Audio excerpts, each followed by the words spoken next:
Interface Video presents Fairhope Hospice Today. Brought to you by Fairhope Hospice and Palliative Care, Fairfield Federal Savings and Loan, Fairfield Medical Center, the Fairfield County Board of Developmental Disabilities, Dagger Law, and the Frank E. Smith Funeral Home.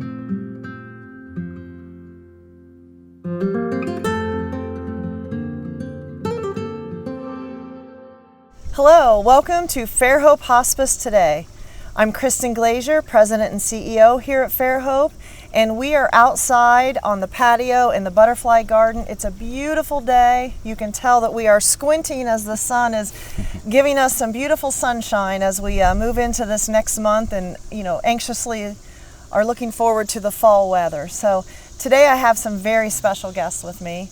I have our grief and bereavement team, and we're going to talk just a little bit about what they do, what Fairhope can offer, and we're going to talk a little bit about the school system and how we support the schools here locally in our county. So welcome, team. Hey, how thank are you? We're glad to be here. Yeah. All right, I'm going to let you do the honors of introducing yourself. My name is Tracy Miller, and I am the Grief Support Manager. And I am Rory Bay. I am the Grief Support Coordinator. We're very fortunate to have both of you here today, and we know as the weather changes, the sun is slowly changing. We have a little less sunshine every day. This is when you guys get really busy. Mm-hmm. Fortunately or unfortunately, I think a lot of people don't really realize what the bereavement team does. There's really two different pieces to bereavement. Mm-hmm. So we know that Medicare requires us to follow up with our families, the patient families, for 13 months after their loss. We do that, and you guys do a remarkable job. There's a lot of support with just the families and our staff sometimes too. But the other piece that I think it's kind of like that little hidden gem. It oftentimes goes unnoticed, but we really wanted to take today just to focus on what that piece is, and that is the work that you do with our school systems and our communities. So I thought, because school is starting, we're back in session, this is when you get a lot of calls. You're very busy, and I thought maybe we could take a second just to really kind of talk about what that looks like and how that process is. And it is always such a gift that the schools allow us to come in. We know that it's hard as an educator to trust someone else with your students, and the fact that they have allowed us to do so for 10 plus years is a huge compliment to the program. I think I want to make sure people know that 10 plus years. 10 plus years, and the total number of children, now this is not just in the schools, but I would say 85% of the number I'm going to give you that we have worked with over 1,600 children. So I would say we're looking in the schools probably about 1,400 children. Wow. So tell me and our viewers a little bit about that. So how do you get these referrals? What do you do with these children? What is that process? And so we are fortunate to have partnerships with Lancaster City Schools, Logan Hocking Schools, Fairfield Union Schools, and Pickerington in the elementaries and the middle schools. And so what happens is we send a referral form to the guidance counselors and the social workers in those school districts, and we tell them that we are available to provide the support. And at the elementary level, we will provide individual support for 3 sessions. And then at the junior high school group, it just depends on the nature of the schools and the scheduling. Junior high, we have the option of either group or individual. And then at the high school level, we will do groups. And our high school groups would be primarily at Lancaster High School and Fairfield Union High School. Okay. There's a lot to kind of break down, but I think the one thing that I want to be sure about is how does somebody know what an appropriate referral is to you for griefs for their child or a loved one? And I think the part that we need to stress, and part of that hidden gem that you were mentioning, is all of the work that we do in the schools is free of charge. Free of charge. And we also need people to understand that the children that we're supporting, they have had loved ones who have died by a variety of ways. That would include the unexpected medical emergencies, somebody who's not on our hospice care, the car accidents, sadly the suicides, the overdoses, accidental deaths. We work with a variety of causes of death. And one of the things that is the hallmark of the program is we go in, and Rory learned this last year as he joined us a year ago, is that we try to make the conversation sound normal, meaning that the children don't have to be afraid to have the conversation. And we don't flinch when they say certain messages to us. We meet them where they are, and we just let them know that we will be there to provide the support. School districts, they know that if they see a child who's having a hard time paying attention, if they're getting reports from families that a child's having a hard time sleeping, or if they're having difficulty with what we call grief bursts during the day, those would be appropriate referrals to us. I think you hit on a lot of really good points, and I think, something to think about is, you talk about the grief burst, and you talk about just kids that are maybe acting out in school. We don't know what that cause is. They carry a lot of baggage with them, and they have a lot of difficulty processing what that loss looks like. So when Tracy said that you guys probably have to put on your game face, and when you hear things that a child may say, how do you react to that sometimes when they're telling you something that's been very traumatic to them, but yet you're trying to allow them, give them that privilege to speak about it and to feel comfortable, but then also to help teach them and support them? How do you deal with that? You're the new one of the crew, so new. You've been here a little over a year, but still fairly new. One of the motivators that I have going into every single school is to just make sure that the child's voice is heard. I love that. Really, so many of these children have had to set aside their emotions or their feelings, and I love a lot of the referrals that we receive. The teachers are so aware that something is off. So to be that person for a half hour, 45 minutes, to allow the child to really share what is going on in their lives, that just makes a huge difference in your motivation. So again, just to make sure that child is able to express themselves. Yeah. And we may be the one person in their week that they're finally able to just unload on. And so it really is, it tugs on the heartstrings often, but you just always come back to, well, I made a difference in their life. Even if I didn't say anything, just allowing them to talk makes a huge difference. Just to be heard. I think we have such great teachers and educators here in Fairfield County, but even the surrounding counties, for them to pick up on. They have a whole day full in a classroom of children, but they pick up on that and then they do something about it. That's huge. That's where it starts. That's so important. And I love that I have an inside view right now. My wife just started teaching for Lancaster City Schools this year, and she had mentioned that I work for Fairhope and assist with the PALS program, and the teacher response was phenomenal. She said, "They love your program. You guys make a difference." And I wasn't getting paid to say that, by the way. She, no, but she just made it very clear that the program is valued because it does make a difference in the kids' lives. Even coming back from, we have some hard sessions where there are tears that are shed, providing them with a way to cope and understand that's okay. There's a truck coming by. We are really out here in the middle of it all, aren't we? But giving them the chance to go back to class and seeing that difference, it really is phenomenal, and it makes them want to refer children as opposed to saying, oh, this is interrupting my classroom schedule for the day. They find value in the program. I love that the schools are so supportive, but I think one thing that you said that was really valuable is the fact that this may be the only place that the children have to really be heard, because if you think about some of the losses and the deaths that you've talked about, that whole family has to be grieving. That whole family has to be just trying to get through their day. So this child has so many needs. Where can they let that out? If they cry at home, maybe, mom or dad will be sad. So there's just a lot of things to process. Absolutely. All right, I want to give our number real quickly here so that anyone, if you have questions at all about how to gain some support, how to reach out to our grief support team, please call 740-654-7077.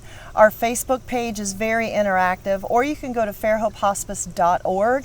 There's a lot of great information on there, a lot of tools. Please feel free to call and to gather whatever information it is you need. So, guys, we are here under the sun, and just enjoying our day. How many students a week would you say that you guys see? Once you get your referrals built up, and we're heading back into the schools now. You said you just had one today. So we did. What's your day look like at those schools? So I would say a very busy week for us would be 10 to 12 students. And what people need to understand is that Fairhope's partnership with the community allows us to travel to Hocking County, allows us to travel to Pickerington. So we will go and see the student, support the child, but we may be driving 20-25 minutes to meet with that child and then come back. So while we're looking at that, we're always building in that travel time.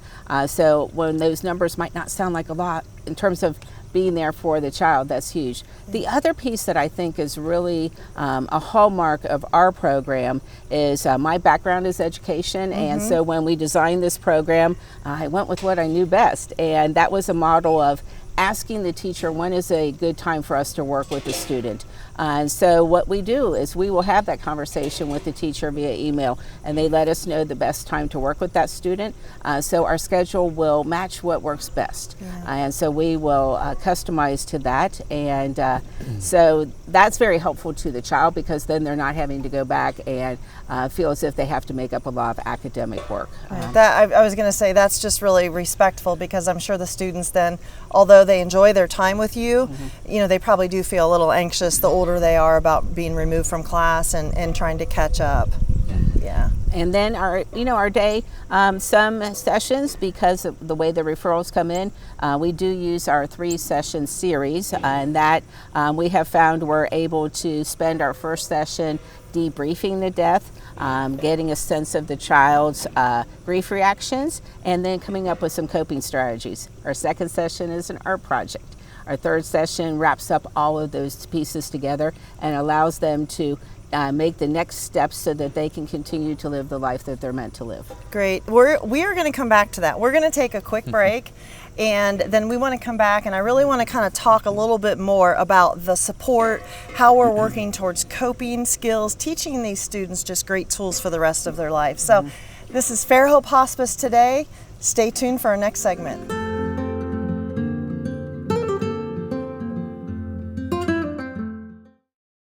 What makes Fairhope what it is our staff. It's always a question that we ask, why do you want to be here with us?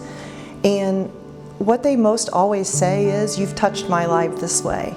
You took care of this person, or I've seen what you've done and I want to do that. And so the staff that have been here know what it takes. They've been on the other side. They see what it takes to make someone comfortable, to make the family comfortable, and really what kind of support they need. And so I think that's what really makes Fairhope what it is. Fairfield Federal. When it comes to our customers and our community, we go above and beyond to help. Our people make the difference. Personal or business banking, whatever you need, we take it seriously because we know you do. Stop by today at any of our 3 locations and see why the difference is clear. Fairfield Federal Savings and Loan specializes in banking that revolves around you. Member FDIC, Equal Housing Lender. I want a doctor who listens to me.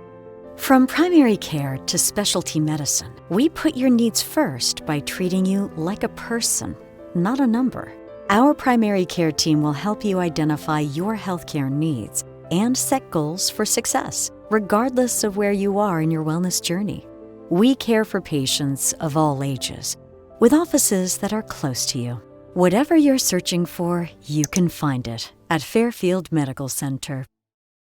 Dagger Law has more than 110 years of experience in nearly every aspect of the law. When we're not just helping clients, we're helping the community. You'll see us at festivals, sporting events, and around town, because we live and work here too. We are your neighbors, and we want to help you when you need it. When we help each other, we're stronger.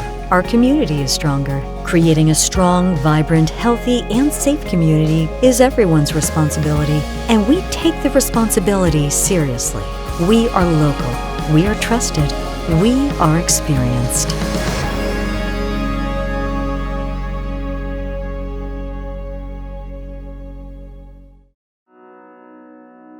The Frankie Smith Funeral Home and Crematory in Lancaster and the Johnson Smith Funeral Home in Baltimore have a long and wonderful history of serving our community. Feel free to give us a call at 740-653-0652. Stop in and see us at either of our 2 locations, 405 North Columbus Street in Lancaster and 207 South Main Street in Baltimore. Respect for tradition, regard for change.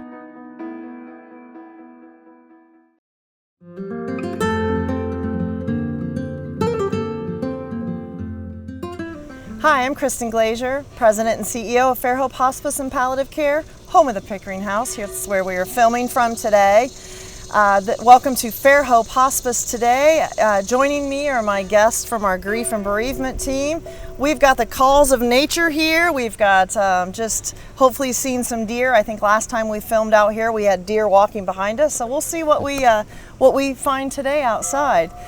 We've been having a really just a great conversation about supporting our schools in Fairfield County and surrounding counties, and how important it is. It's a hidden gem, just like the Pickering House. Sometimes the grief team and what we do and how we serve the community really is something just that when I go out and talk with physicians and groups and I tell them, hey, we have this wonderful program that can help your younger patients or your students, they're just amazed. So I want to touch base just a little further about what we talked on earlier is when you go to the schools, you guys are not counseling. You're not counselors.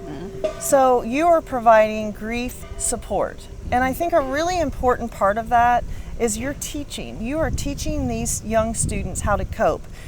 Obviously, they're coping at this time with a loss. But do you feel like and do you see that when you give them these tools, it may help them cope later in their life with different things that happen? All of us go through different types of trauma, loss, even just day to day. Do you feel like these are the tools that we're giving them for life? Absolutely. One of the coolest experiences I had last school year was seeing the fruits of Tracy's labor. So we went to Lancaster High School and had a grief group there, and there were some students whom she saw in elementary. Wow. And they were the leaders of the group. They were the ones who helped the other students by sharing their stories and testimonies. And it's great. I'm working off of the back of someone who has put in the hard work and has made a difference, and it certainly shows that yes, these tools are for life, and it's neat to see. Well, she's a great teacher, Yep. and you've done a great job. You've been with us a little over a year, which feels like you've been here forever. You just fit right in. Thank you. But I think, if someone's watching this today and they're saying, well, but you're saying you got grief counseling or grief support as an elementary student, and then you see them again, so why would they come back? We talk a little bit about how something can re-trigger that. And so can we talk about that a little bit? Yeah, certainly. And within the first few years of coordinating this program, I had to learn this along with the children. And what I learned is that as children get greater awareness of the world, or if we use educator terms, as they reach new developmental levels, they will re-grieve the loss because they understand the impact of that death. And so they will understand it at a greater level, some new perspectives. So the students that Rory was mentioning, they now are looking at high school, looking at graduation and realizing, oh, okay, my parent will not be here for graduation. They are not here to help me learn how to drive. So they are understanding that awareness at a new level.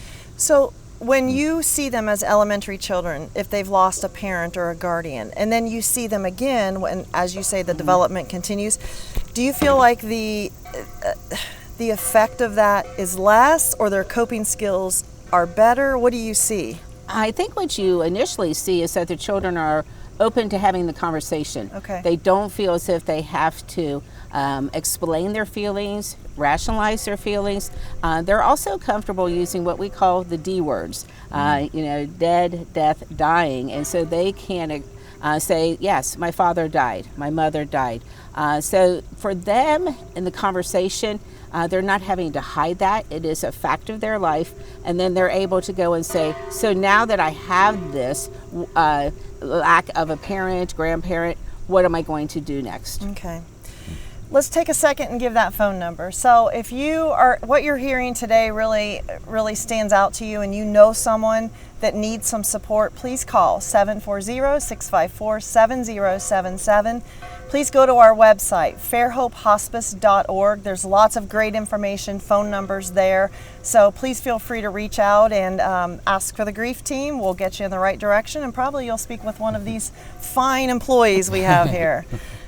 Rory, so you're heading into the schools, kind of fresh. Like this is your first we're pushing you off the, what are we pushing you off of? Yeah. You're going. I'm just going. Okay. Yeah, So talk to me about what that's going to be like when you do, I know you've done groups in the past, but tell me how that might be like for a first session with a student. And Tracy talked a little bit about those 3 visits, those 3 steps. Yep.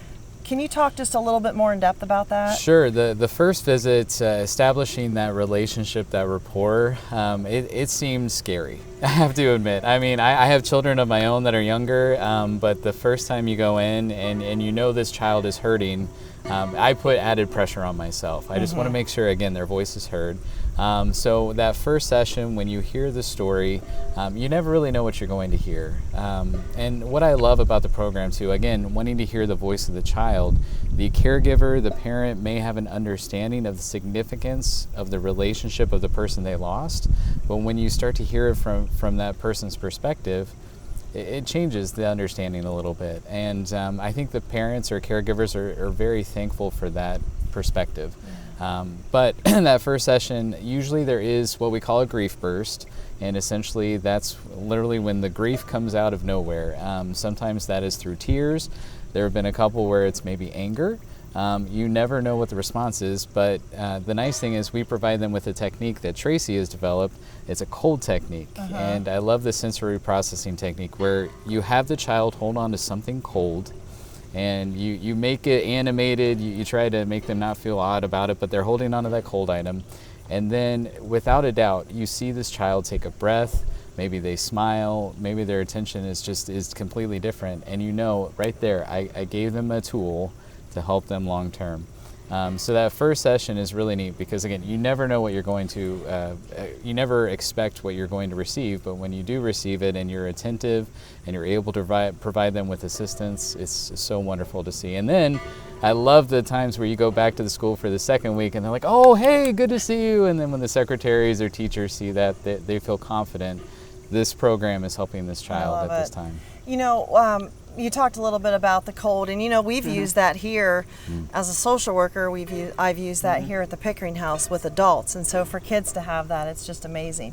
What happens if you're in a session, that first session, and you've got someone that just is not going to share, they're not going to talk, they just kind of sit?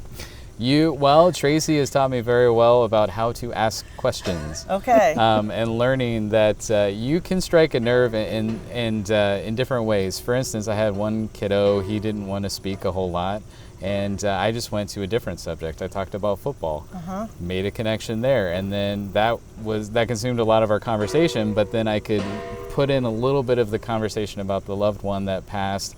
Come to find out they actually really enjoyed watching football together. Okay. And that's where the connection came. And that person, actually the guidance counselor of that school, said, can you come back more than just the 3, maybe just once a month to check in with the student? And so I did that at the end of the year, and that was really neat to see the change in the kiddo. So. There's so much trust. You know, children, I think sometimes it's hard to build that trust with them for something so intimate that you're talking about. So for them to just feel that with you and to be able to share that is really something remarkable that you guys are doing.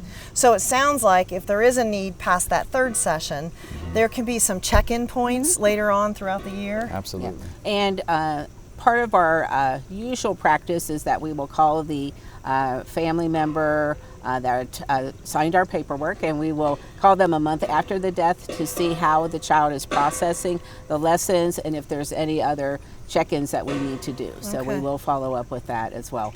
And Rory did a great job of explaining that sensory processing of grief. If anybody is interested in that or we have you curious, you can go to our website, fairhopehospice.org. If you go to grief support, grief resources, there is a handout that explains all of it.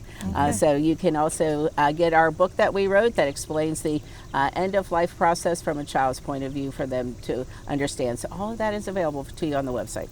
Thank you. Now let's get back to session 2. Yes. We got a little sidetracked there, didn't I? I got you talking about it. So session 2, what does that look like? So session 2 is typically our art project, especially with our elementary students, and that is one of my favorites. Because as we sit down with the student, we have a pillowcase and fabric markers for them to draw their special memories, their favorite things about their loved one. But there are other times too where that artwork has a different meaning. So they may not draw the person's name or a picture of the person, but just things that are associated with that person. I've gotten out my phone and we've drawn Spider-Man because Spider-Man was the favorite. Okay. One of my favorite experiences, though, with that second session came with anticipatory grief, actually. I went to a home of someone that had several children, and we knew this person was going to pass very shortly, so all of the children drew their hands on the pillowcase, and then a couple special pictures. And when the person passed away, they were holding the pillowcase. So I was able to essentially say to the kids, you know what, your loved one was holding your hand when they passed away. That's powerful. Yeah. I want to tell you, I was out in the community speaking with someone, and they came to me and said, you know what, your grief team made a pillowcase with my child years ago, and they still to this day have that pillow with them. So that's like you're holding on to such a good memory and a piece of what you've learned and your loved one. So yeah, absolutely. All right, session 3. Session 3, creating a safety plan, an action plan that will help the child think through some of the grief bursts. So what are some safe things you can do? Tracy came up with the concept of SMAD, which is being sad and mad at the same time. And so what are some things to do to keep your body safe when you're SMAD?